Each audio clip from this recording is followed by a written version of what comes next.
시간을 잃어버리면서 살아가는 것 같습니다. 우리는 시간을 볼 때 주로 벽걸이의 시계 혹은 디지털 시계를 보면서 살아갑니다. 그러다 보니까 매일매일 반복되는 그 시간을 보면서 마치도 우리의 시간이 무한정일 것처럼 생각하면서 살아가는 경우가 참 많은 것 같습니다.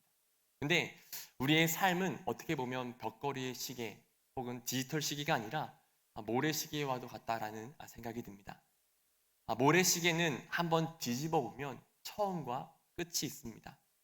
위에서 아래로 떨어지면서 점점 사라지는 그 모래 알들을 바라보면서 우리의 인생이 유한하다는 것을 알게 되고 우리의 삶 가운데 남아있는 시간이 얼마 남지 않았다는 것을 그것을 바라보면서 느낄 수가 있습니다.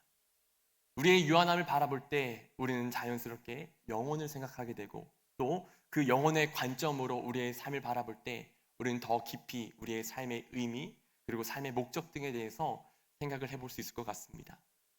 이 시간 간절히 원하는 것은 함께 오늘 말씀을 나누면서 말씀을 통해서 영혼의 관점 아래에서 그리고 약속의 관점 아래에서 우리의 삶을 돌아볼 수 있는 귀한 시간이 될 수 있기를 간절히 소망합니다.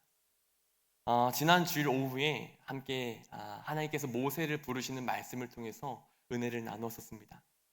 하나님의 부르심 앞에서 모세는 크게 두 가지를 질문합니다. 먼저 첫 번째 질문이었죠. 하나님, 내가 누구이기에 바로에게 갑니까?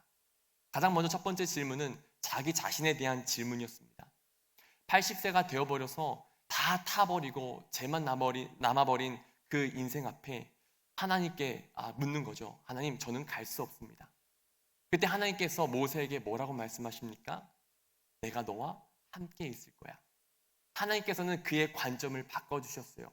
네가 누구인지가 중요한 것이 아니라 너와 누가 함께 하는지가 더 중요해. 내가 너와 함께 있을 거야 라고 말씀을 주셨습니다. 이에 모세는 오늘 말씀 속에서 두 번째 질문을 던집니다.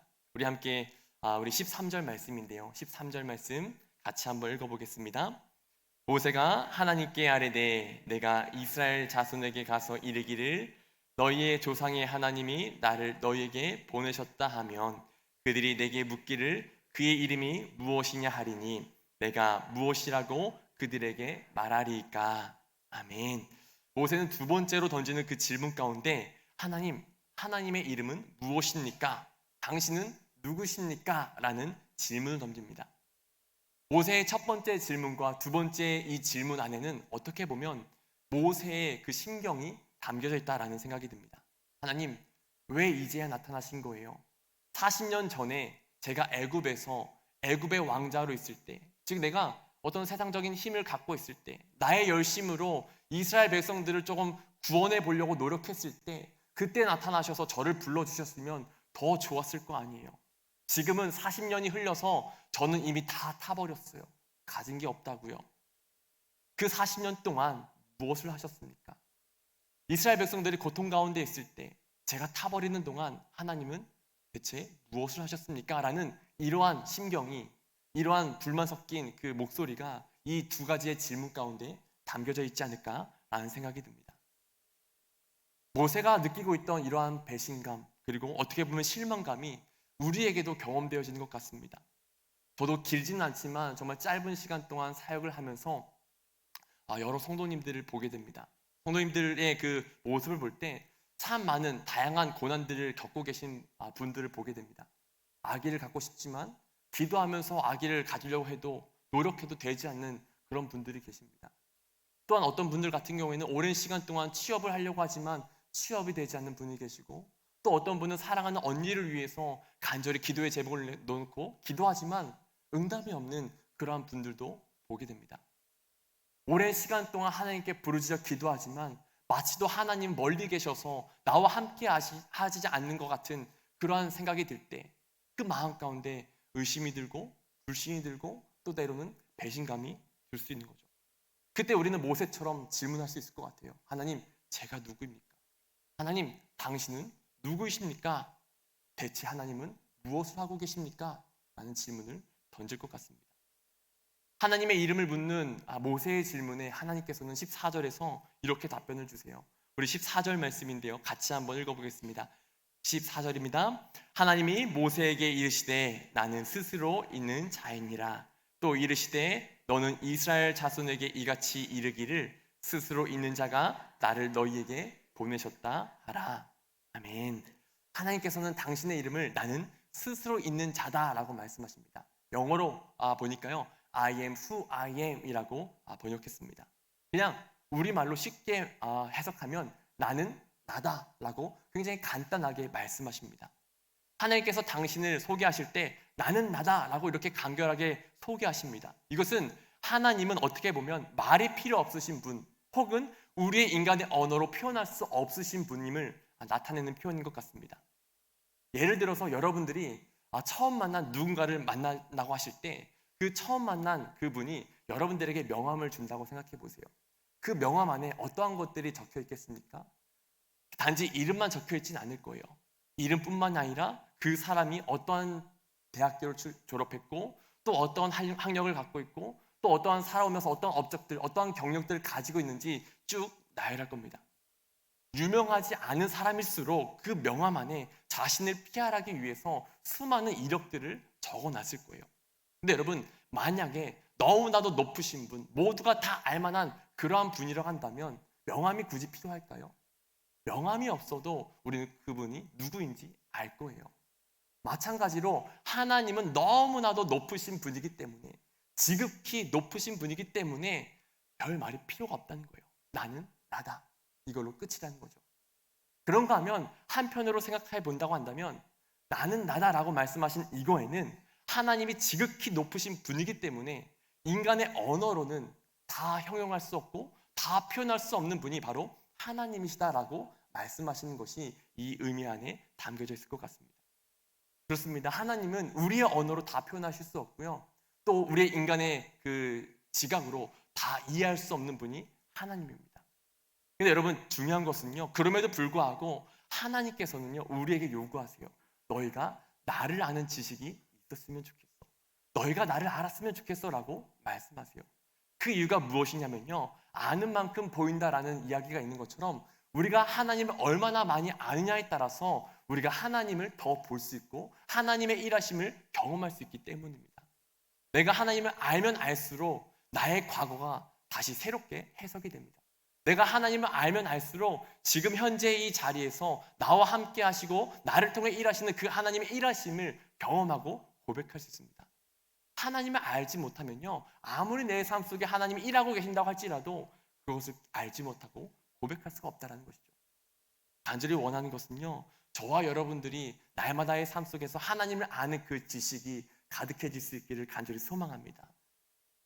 하나님께서 말씀하신 나는 나다, 이 말씀을 조금 더 깊게 생각해 볼 수 있을 것 같은데요, 이것의 의미는요, 하나님께서는 스스로 계신 분, 즉 모든 곳에 계시며 모든 상황 속에 개입하시며 더 나아가 모든 시간 속에 동일하게 계실 수 있는 분, 그리고 모든 시간과 장소 속에, 그리고 모든 상황 속에서 모든 것을 운행하시고 모든 것을 다스리시고 모든 것을 주관하고 계신 분이 바로 하나님이시다라는 의미가 나는 나다라는 뜻에 담겨져 있습니다.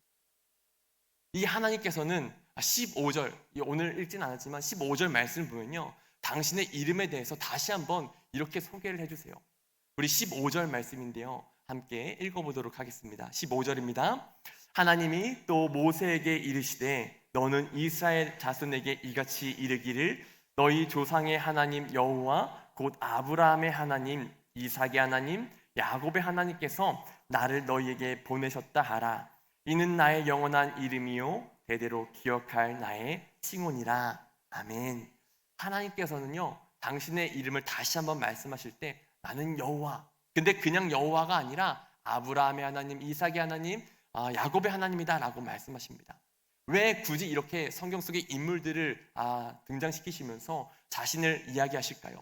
그것은요, 하나님께서 역사 밖에서 계신 분이 아니시라 역사 안에서 일하시는 분, 특별히 역사 안에서 일하실 때 개개인 한 사람 한 사람과 동행하시고 개개인 한 사람 한 사람 삶 가운데 개입하시고 개개인 한 사람 한 사람과 관계를 맺으시면서 우리의 삶 가운데 하나님의 그 일하심을 나타내 보이시는 분이라는 것을 말씀하고 계신 겁니다. 근데 여러분, 이것이 단지 이 세 사람에게만 국한된 이야기일까요? 이어지는 16절 말씀을 보면요, 하나님께서는 이렇게 말씀하십니다. 우리 16절 말씀도 같이 한번 읽어보겠습니다. 너는 가서 이스라엘의 장로들을 모으고 그들에게 이르기를 여호와 너희 조상의 하나님 곧 아브라함과 이삭과 야곱의 하나님이 내게 나타나 이르시되 내가 너희를 돌보아 너희가 애굽에서 당한 일을 확실히 보았노라. 아멘. 하나님께서 그들의 조상들과 함께 하셨던 것처럼 하나님께서는 그 조상들의 후손이 이스라엘 백성들과도 함께 하셨다라고 말씀하십니다.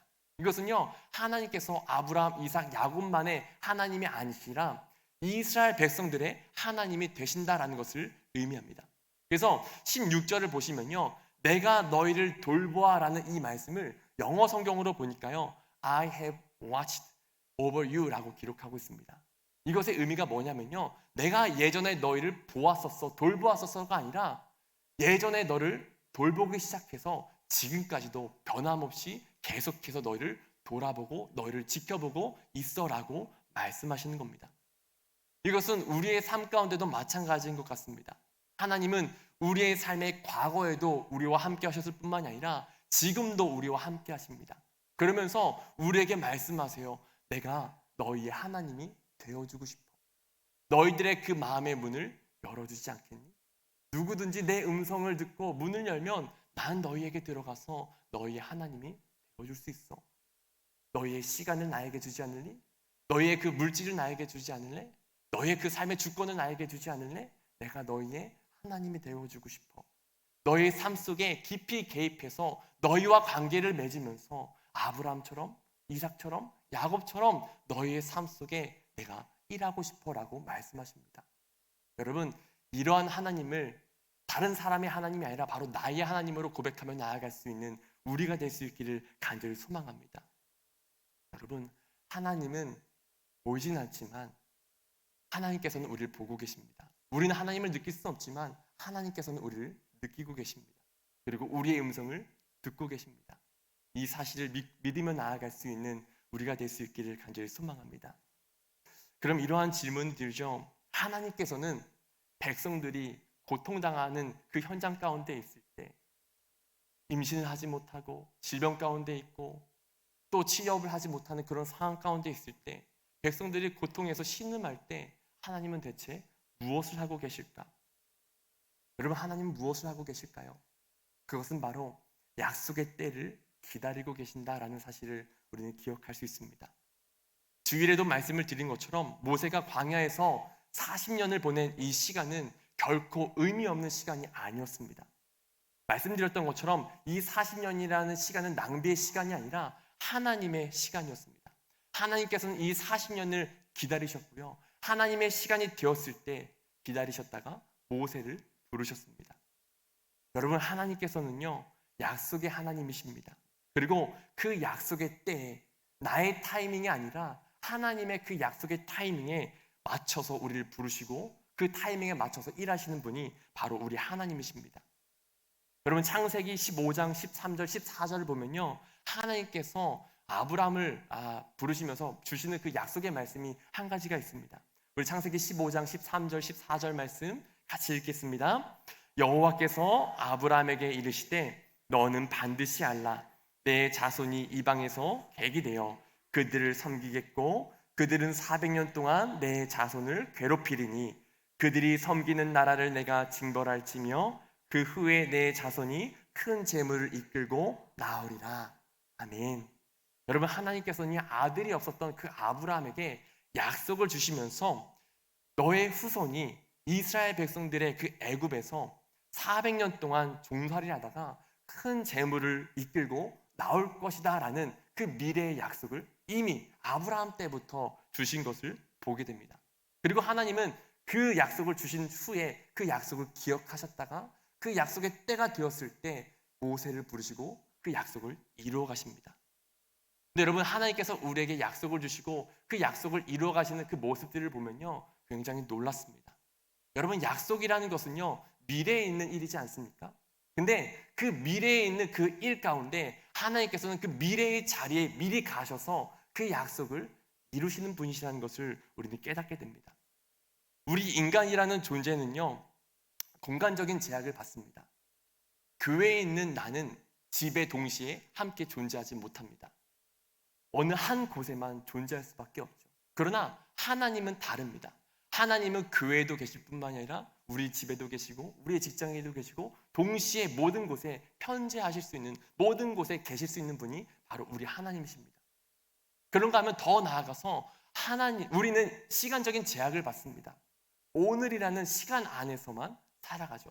근데 하나님은요, 이 시간의 제약 또한 뛰어넘으시는 분이십니다.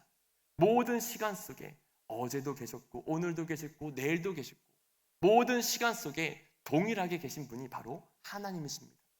그래서 그 하나님께는요, 어제나 오늘이나 내일이나 하나님의 그 관점에서 놓고 볼 때 다 지금 현재인 것을 보게 됩니다.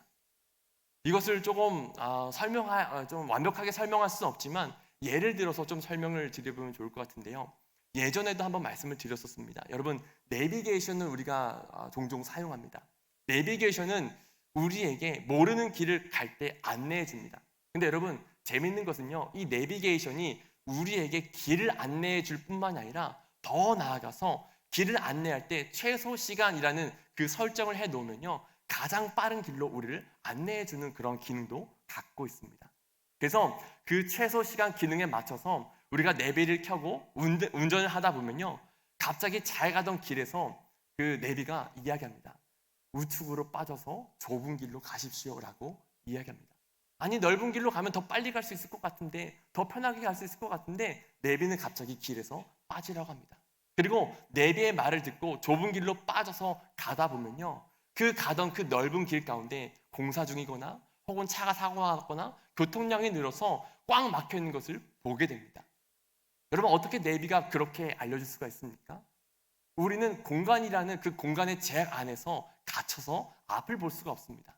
하지만 내비게이션은요, 지구를 떠나서 지구 밖에서, 지구라는 그 공간을 넘어서 우주에서 GPS를 통해서 우리가 내다보지 못하는 그 앞의 상황까지 다 보고서 우리에게 앞의 상황을 이야기해 줄 수가 있는 거죠. 이것을 시간에도 동일하게 적용을 해볼 수 있을 것 같습니다. 여러분, 우리는 시간의 제약 속에 살아가지만요, 하나님께서는요, 시간 밖에 영원이라는 곳에 계신 분이십니다. 하나님께서는요, 영원이라는 그 시간 속에서 시간의 처음과 시간의 마지막을 만드신 분이십니다. 그리고 그 영원이라는 곳에서 시간의 처음과 마지막, 그 안에서 일어나는 모든 상황들을 다 보시고 알고 계십니다. 근데 여러분, 중요한 것은요, 하나님께서는요, 이 시간 밖에서만 계신 것일 뿐 아니라 시간 안에서도 충만하게 계신 분이 바로 우리 하나님이십니다. 그래서 하나님께서는요, 우리에게 미래의 그 약속을 주셨을 때 그 미래의 약속의 자리에 먼저 가셔서 우리를 기다리십니다. 우리는 아직 내일이라는 그 시간을 살아보지 않았지만 이미 하나님은 우리가 살아보지 않은 그 내일이라는 그 시간 속에 계셔서 모든 것을 다 아시고 우리를 기다리고 계십니다.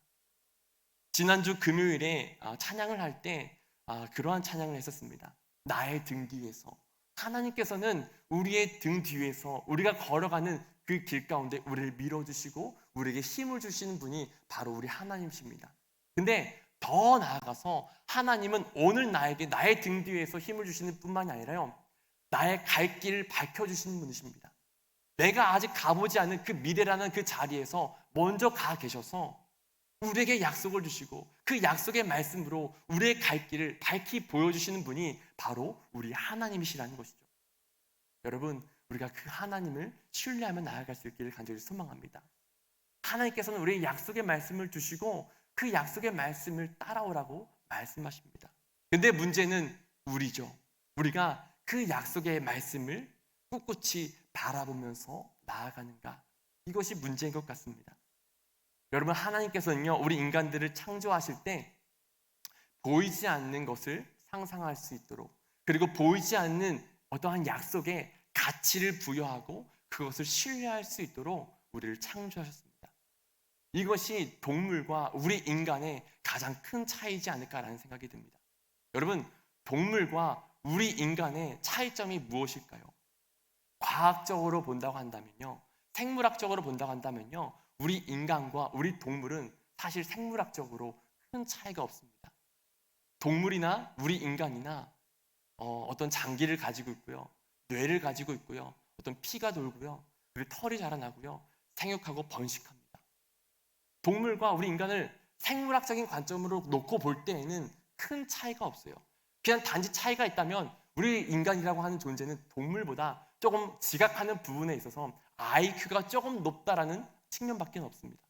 근데 우리는 동물을 살생하는 것은 어느 정도 허용은 하지만 사람을 살인하는 것은 우리는 금지하고 있습니다. 여러분, 그 이유가 무엇이겠습니까? 그 이유는요, 우리 인간이 바로 하나님을 닮은 형상이기 때문입니다. 우리 안에 하나님의 영이 있기 때문에 그만큼 우리는 가치 있고 존귀하다라는 것이죠.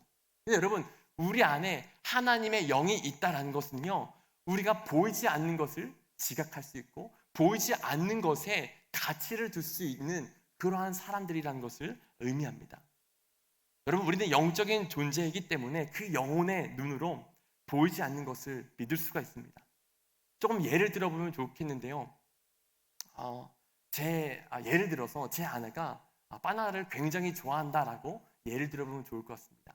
집에 바나나가 2개가 있는데 제 아내가 잠깐 집을 비운 사이 제 아내가 좋아하는 그 바나나 2개를 제가 홀랑 먹어 치워버렸습니다. 이제 밖에 나갔다가 돌아온 그 아내가 없어진 그 바나나를 보면서 굉장히 화를 낼 거예요. 아니, 내 바나나 어딨어? 그 화를 내는 제 아내에게 화를 달래주려고 제가 지갑에서 5만 원짜리를 꺼내서 자, 가져라고 하면 제 아내가 그거를 받고서 어떻게 할까요? 기분이 좋아지겠죠. 네, 그 5만 원으로 더 많은 바나나를 살 수 있기 때문입니다. 사고도 남죠. 근데 여러분, 조금 상황을 바꿔가지고요, 그 바나나의 주인이 제 아내가 아니라 원숭이였다라고 가정을 해보면 어떨까요? 제가 원숭이의 바나나를 먹었습니다. 그러면은 그 원숭이가 저를 보면서 굉장히 화를 낼 거예요. 그래서 그 원숭이의 화를 달래주기 위해서 동일하게 그 원숭이에게 지갑에서 5만 원짜리를 꺼내서 원숭이에게 5만 원짜리를 주면 그 원숭이의 화가 달래질까요? 안 달래집니다. 왜일까요? 이 5만 원짜리가 원숭이에게는 그냥 종이 지폐에 불과하기 때문입니다. 종이에 불과해요. 그냥 찢어버리고 말 거예요. 그 안에는 여러분, 우리만이 규정해 놓은 사회적인 약속, 사회적인 가치가 있습니다. 우리는 그거를 공유하고 있고 거기에 신뢰를 두고 거기에 믿으면서 그거를 이제 사용하고 있는 거죠. 근데 원숭이는 그것을 바라볼 수 있는 지각, 그 안에 담겨져 있는 약속, 가치를 볼 수 있는 눈이 없다라는 것입니다. 놀랍게도요, 하나님께서는요, 약속의 하나님이신데 그 약속의 하나님께서는요, 우리로 하여금 그 약속을 상상할 수 있고 그 약속의 가치를 알 수 있는 그러한 눈을 허락해 주셨습니다. 그리고 우리에게 약속을 주십니다.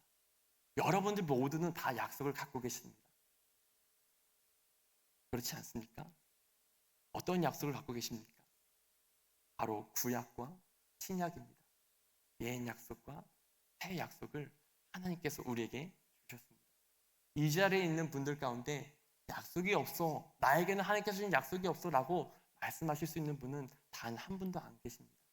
우리 모두는 다 약속을 가지고 있습니다. 내가 너희와 영원토록 함께 할 거야. 내가 너희에게 새 하늘과 새 땅을 줄 거야. 내가 꼭 이 세상 가운데 다시 올 거야. 등등 하나님께서는 말씀을 통해 우리에게 약속을 주셨습니다. 문제는요, 우리가 그 약속의 가치를 얼마나 인식할 수 있는가. 여러분, 앞서 말씀드린 것처럼 원숭이에게는 5만 원짜리 지폐가 소용이 없습니다. 그 가치를 알지 못하기 때문이죠. 하지만 그것처럼 우리에게도 만약에 하나님의 그 약속이 가치가 없다면 우리는 그 말씀을 붙들 수가 없습니다. 우리에게 필요한 것은요, 하나님의 그 약속의 가치를 아는 것입니다. 그 약속의 가치를 우리가 알면 알수록 우리는 그 약속을 붙들 수밖에 없고 그 약속에 우리의 소망을 둘 수밖에 없습니다. 간절히 원하는 것은요, 저와 여러분들이 하나님의 약속의 가치를 알고 또 그 약속을 붙들며 살아갈 수 있는 복된 삶이 될 수 있기를 간절히 소망합니다. 여러분, 오늘의 나를 바라보는 관점은 학자들의 의견에 따르면 크게 2가지인 것 같습니다. 프로이트나 아들러라는 심리학자는요, 오늘의 나는 과거의 영향을 많이 받는다라고 이야기합니다. 내가 과거에 어떠한 경험을 했는지, 어떠한 사건들이 있었는지에 따라서 오늘의 내가 형성이 된다는 거예요. 근데 이러한 학자들에 다르게 죽음의 수용소를 쓴 빅터 프랭클은요, 오히려 미래가 오늘의 나에게 큰 영향을 끼친다라고 주장합니다.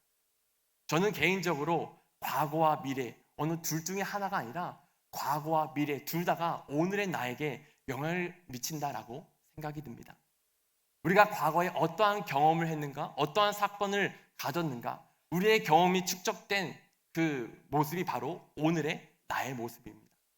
내가 가지고 있는 성격, 내가 가지고 있는 건강, 내가 가지고 있는 그 모든 것들이 그냥 이루어진 것이 아니라요, 내가 살아온 삶의 경험이 쌓이고 쌓여서 오늘의 내가 된 것이란 것이죠. 근데 여러분, 그런 가운데 우리에게 중요한 것은요, 우리가 어떠한 미래를 바라보느냐입니다. 우리가 어떠한 미래를 바라보느냐는요, 내가 지금 이 시간 현재 가운데 어떻게 살 것인가, 그리고 왜 살 것인가, 즉 나의 삶의 자세와 나의 삶의 태도를 결정하는 데 중요한 역할을 합니다. 우리는 지나온 과거에 사로잡혀서 후회하고 현재 나의 모습에 실망하면서 앞으로 나아가지 못하는 그런 모습들을 볼 때가 너무나도 많습니다. 근데 여러분, 그러한 우리에게 주님은 말씀하세요. 누구든지 그리스도 안에 있으면 새로운 피조물이다. 이전 것은 지나갔으니 자, 새 것이 되었다라고 말씀하세요. 과거에 연연하면서 묶여있지 말라는 거예요. 그리고 오늘의 나의 그 모습에 묶여있지 말라는 거예요. 그리고 새로운 시작을 하면서 주님께서는 우리에게 약속을 주십니다. 우리는 그 약속을 영혼의 관점에서 바라볼 수 있어야 됩니다. 영혼의 관점에서 바라볼 때 하나님은 우리에게 주신 그 약속이 이미 이루어졌다라고 말씀하십니다. 이미 이루어진 그 약속을 바라보며 나아갈 때 우리 한 사람 한 사람은요, 오늘 나의 모습에 상관없이 우리는 미리 감사할 수 있고, 미리 만족할 수 있고, 미리 찬양할 수 있고, 미리 기뻐할 수 있을 줄 믿습니다. 여러분, 성경의 인물들이 그렇지 않습니까? 바울과 실라가 감옥에 갇혀 있을 때 현재의 상황은 굉장히 슬픈 상황이었어요. 하지만 그 상황 속에서 찬양했어요. 왜요? 하나님의 약속이 있었기 때문이에요. 아직 그들에게 이루어지지 않았지만 믿음의 눈으로 미리 그 약속이 이루어졌음을 바라보았기 때문에 미리 기뻐할 수 있었고 미리 찬양할 수가 있었다는 거죠.